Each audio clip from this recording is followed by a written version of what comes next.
Welcome to another edition of Cheap Heat. I'm Bicho Feo, your host.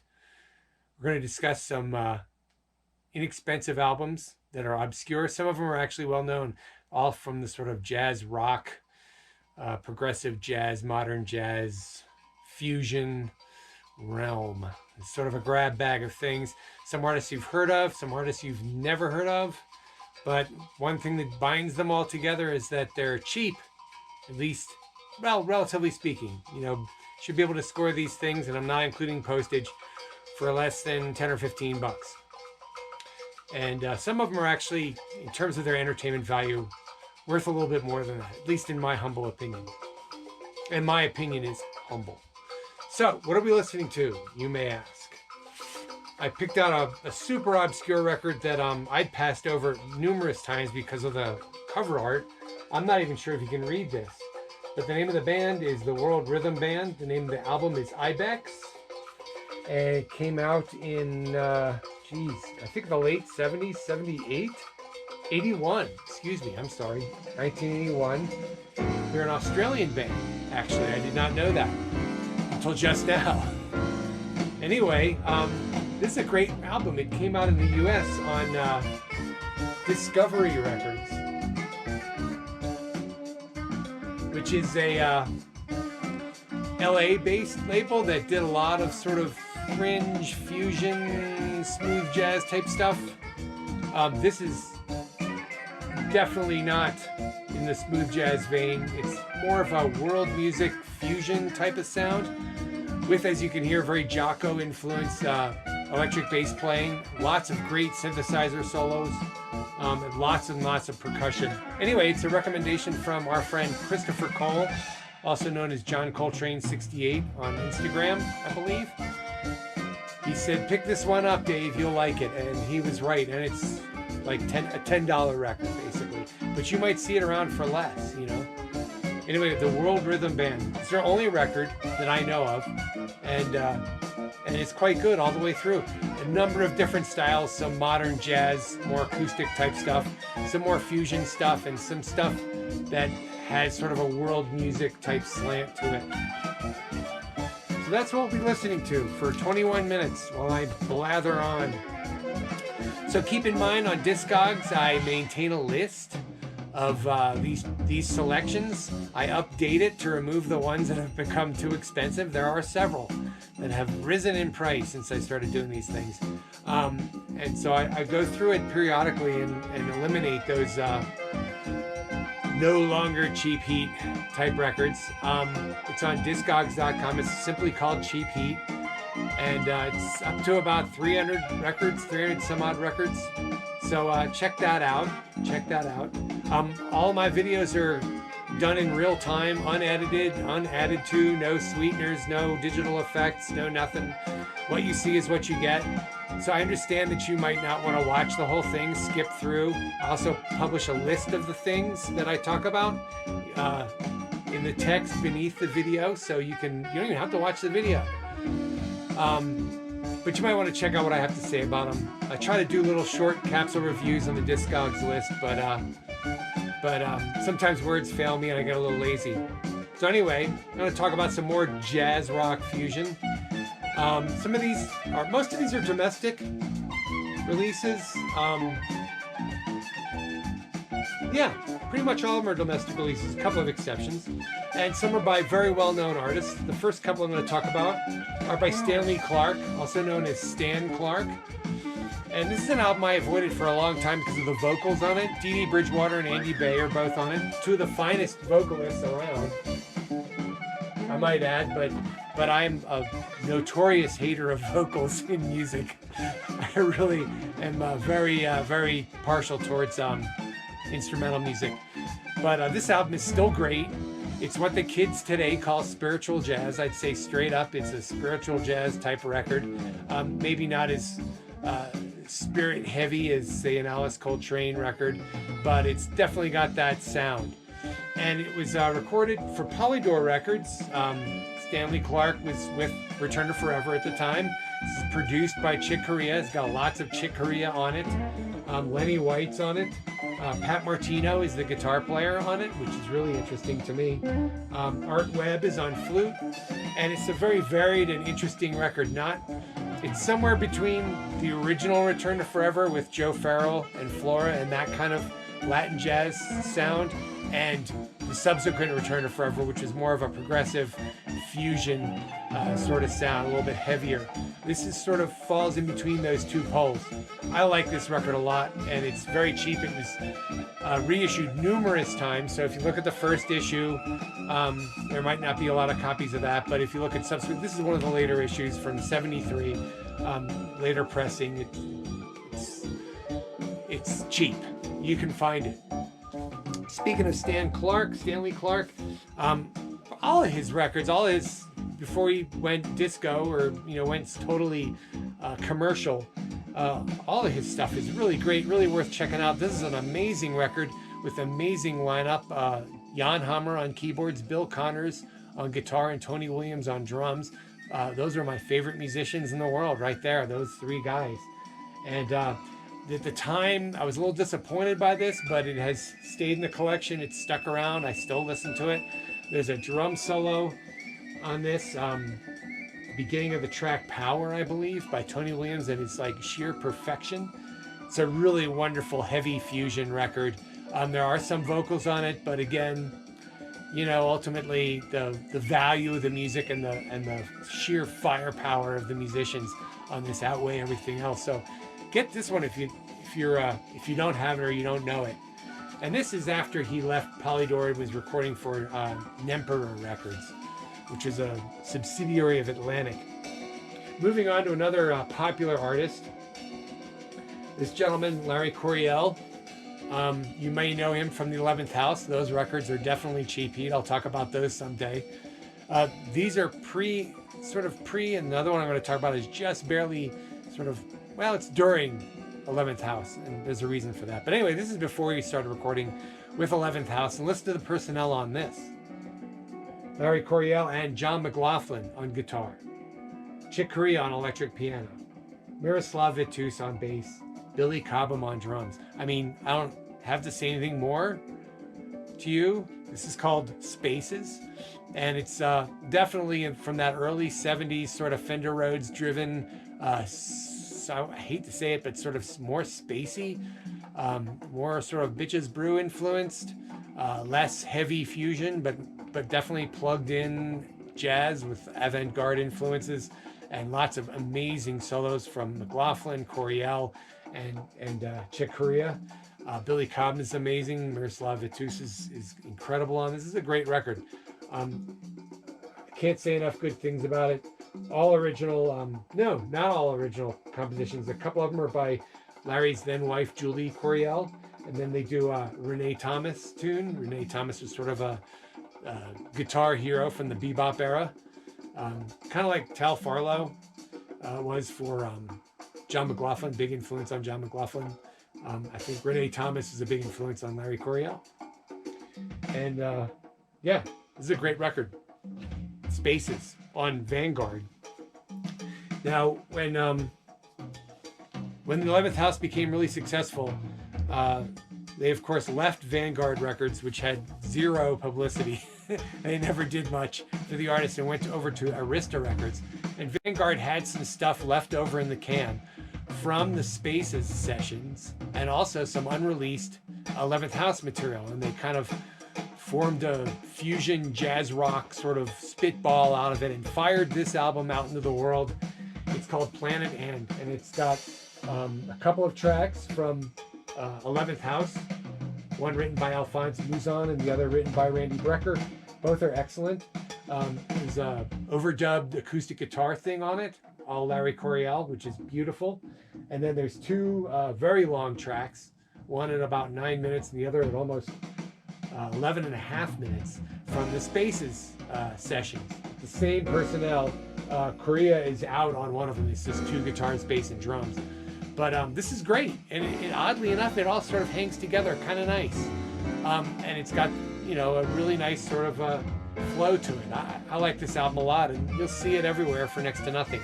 It's eminently worth getting. So moving along into less known artists and less known territory. Here's another album that came out on Vanguard. I'm not going to show you the Vanguard version of it.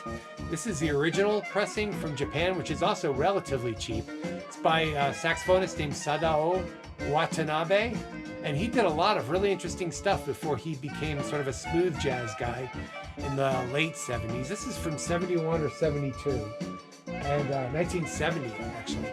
And it's got great personnel, Jack DeJohnette, Miroslav Vitus, and again, Chick Corea on electric piano, and Watanabe on soprano sax, I think alto sax and flute. And this is called Round Trip. It did come out on Vanguard in the US. It's very cheap, that pressing. It's got the great typical sort of colorful Vanguard cover art by Jacques Viers, was the guy, the sort of house artist. I always kind of liked that cover, but when I found the original, and I like this album a lot, I went for it. This is a great record, and it's pretty out there, but it's also got sort of the heavy Miles influence going on for sure. And it's a small combo. There's another keyboard player who plays one track on it, but replaces Chick Corea. Unfortunately, it would be neat if they had both done the twin Fender Rhodes thing. But it's a really cool record. It might be more of a free jazz record to some people because they get out there. But to me, it's like that really the leading edge of fusion, that's sort of in a silent way, Bitches Brew, Feasty, Kilimanjaro sort of sound, maybe a little bit more hopped up and energetic. Really fine record, and Watanabe went and recorded a bunch of really good stuff well into the mid-70s in Japan. A lot of these things were only released in Japan, and they're worth seeking out if you have a few extra bucks, and if you live in Japan, they'll be really cheap, and you should definitely check them out. But you know, these, we're talking 15, 20, 25 bucks, so they're not legitimately cheap heaters. I might have talked about this record before. It's on Blue Note, and it was sort of from the first round of death throes of Blue Note. Blue Note, you know, well-respected, much-loved classic jazz label with the great cover photos and just that look. They sort of realized, well, they went out of fashion, and they were trying to stay current, and they did all kinds of different stuff. They were grasping at straws. They were bought out numerous times. This is from the United Artists era. This was released in 1973, and it's the New Heritage Keyboard Quintet, and I labored under the false illusion that this was 4 guys playing keyboards, which to some of you I know out there, it might sound very appealing. To me, it sounded like a disaster. But I actually, you know, not long ago, you keep learning new stuff. Not long ago, I actually picked this up and looked at the back. This particular copy cost me $5. I looked at the back and I noticed that it was 2 keyboardists, bass and drums. And the drummer, Eddie Gladden, on it is one of my favorites. And I thought, I'm going to take a chance on this. Eddie Gladden is really great. Richard Davis on bass, one of the great bass players of all time, ever to pick up the bass. To you youngsters, Richard Davis is sort of like a Christian McBride type of character, a leader in all realms of music, and he played in symphony orchestras as well as jazz and fusion and soul, did all the sessions and just broke down barriers left and right, and just what a tremendous musician he is. Mickey Tucker and Sir Roland Hanna on all manner of keyboards. They're only credited with piano, harpsichord, and clavinet on the back, but there is everything on this. There's Fender Rhodes, there's Wurlitzer, I believe. There's all kinds of keyboards on this. And it's really a cool record, and there's a track on this called, there's one called Zap that is just killing. And I might have talked about this in an early edition of these videos, but I could be mistaken.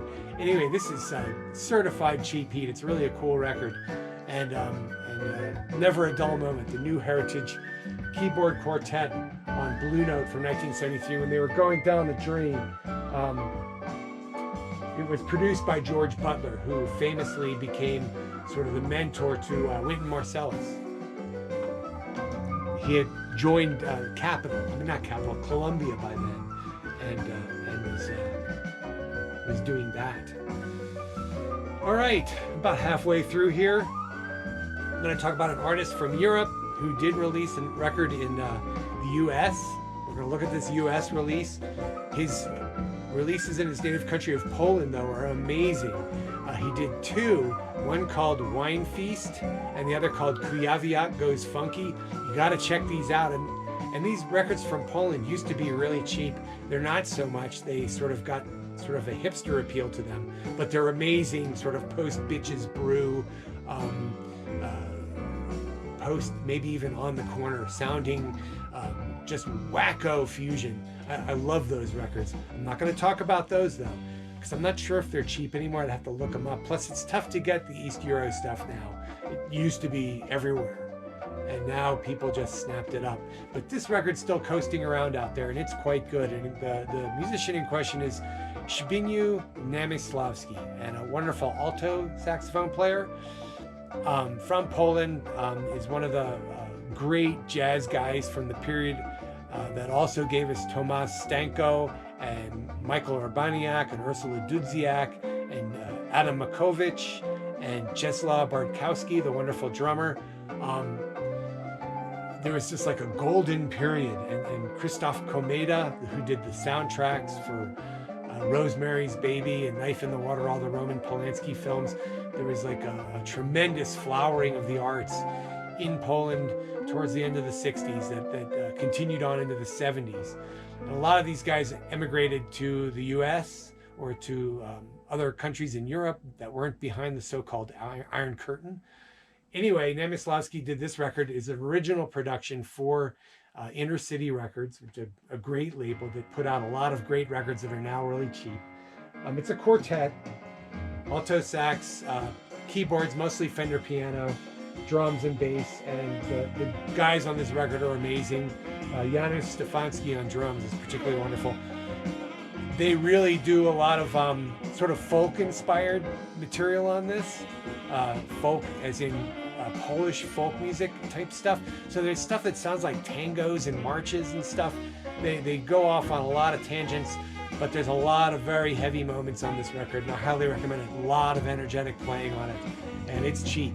Now, it's simply called Namysławski, and I got an old promo that was discarded by a radio station that went out of business. Got a bunch of records from that particular acquisition. I'm going to talk about some guitarists to wrap things up. These records are classics. I can say that completely unironically. Howard Roberts, really well known, did a column for Guitar Player magazine for years before he passed. It would be weird if he did them after he passed, but I would welcome that. Anyway, he did a lot of sort of easy listening jazz type stuff, and then I think him and his friends got into some other substances or something, I don't know what.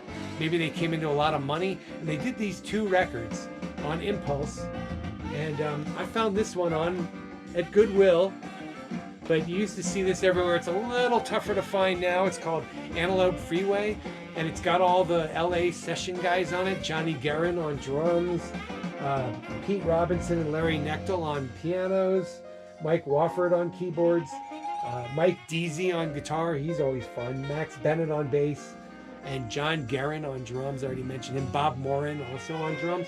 Anyway, this is a crazy, crazy, deeply warped, strange record. They were like, we've got maybe some extra money, and we're just going to go into the studio and do some just completely whacked stuff. And this is all over the place. But it's mostly just a, sort of a psychedelic instrumental jazz sound with fusion and rock influences creeping in around the edges. These albums are from the early 70s, so there's anything goes. Anything goes. Yeah, these are great, and they're produced by Bill Skimchick, who I'm sure I'm mangling his name. He later became famous as Joe Walsh's producer, and Ed Michel, who basically ran Impulse. And this is the follow-up, Equinox Express Elevator, a little more toned down than Antelope Freeway, but still pretty out there and still pretty crazy. Highly, highly recommended. These are essentials for anybody into weird music. And you know, Howard Roberts just had such a buttoned-down sort of reputation. It was just wild to see him make these just whacked, crazy, psychedelic, adventurous records. This has a lot of the same people on it. Johnny Guerin on drums for sure. Dave Grusin on piano, who lives here where I live in Santa Fe now. I should ask him about this. Mike Wofford again. Mayuto Correa on percussion. There's some vocals on this, but it's a great record. A little toned down for an Antelope Freeway, but not too much. And just really crazy out there stuff. I can't overemphasize how nuts these two records are. Antelope Freeway and Equinox Express Elevator. You gotta have them. Seek them out aggressively. Got two more here. One by a British musician named Brian Godding, who was in a psychedelic band called Blossom Toes. He was later in Magma, sort of as a hired gun when their guitarist quit suddenly. And they called up Brian Godding. They were recording a record in England, and they got a hold of Brian, and he went on that album. But I don't know if he toured with them. I do not believe he did. Anyway, he recorded this great fusion classic called Slaughter on Shaftesbury Avenue. There's a CD of this that, a little bit of self-promotion, I wrote the liner notes for. But so get that. The liner notes are a little bit overlong, let's say. But either way, I have them both. You should have them both too. This is a killing fusion record. High energy jazz rock fusion. Different band on each side, but the same guitar and bass combination. Different drummers. Dave Sheen is on one side. He was with Soft Heap, and what's the other guy's name? Barry, Richard Barry or something like that. Dave Barry on the other side, I think.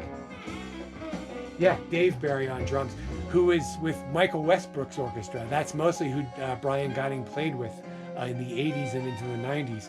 But and then one free jazz track, and that's mostly what Brian Godding wound up doing into the 90s and into the 21st century, with a lot of free improv. This is really high energy fusion. He was on another record that I recommended in this series by a group called Mirage, and it's called Now You See It, and that's also Brian Godding's group. And this is very similar to that, only with keyboards instead of saxophone. I believe Dave Sheen was the drummer on that too. Anyway, highly recommended. You got to get this record. Lots of really cool keyboards and synths. Gonna wrap it up with one final cheapie. Guitarist Rodney Jones did this great album for Muse in the late 70s, 1979. It's got great personnel. Kenwood Denard on drums, Kenny Kirkland on piano, Arthur Blythe and Bob Mintzer on saxophones, Wallace Ronnie the third on trumpet. The record has ended. My time has ended. This is a killer record. It's more of a straight ahead jazz record, but there's a 13-minute track on this called 1978, and it is some unbelievably crazy out there jazz rock. It's a real extravaganza, and Kenwood Denard just goes above and beyond the pale in terms of just believability, in terms of what the man can accomplish on the drums. And of course, Rodney Jones is a tremendously great guitar player. Child prodigy, actually. He started out playing in the folk scene in New York in the 60s when he was barely a teenager, and wound up kind of a New York studio guy. Anyway, this is a great record, and I've seen this literally for 50 cents sealed in the past. I'm sure that it's similarly inexpensive now. And the rest of the album's really good too. But that one track is really a standout. And so highly recommended. Articulation by Rodney Jones. So my time is up. Thank you for watching this all the way through, if you've watched all the way through. And stay tuned for more of the same, because this cheap records are out there. It's endless, and cheap good records. And believe me, I listen to all these things and I go through them and I pore over them and agonize over them and make sure, yes, they're cheap, but are they heat? If they appear on these videos, I think they're heat, and I stand by that. So anyway, hope you get something out of this, and thanks for watching. Bye.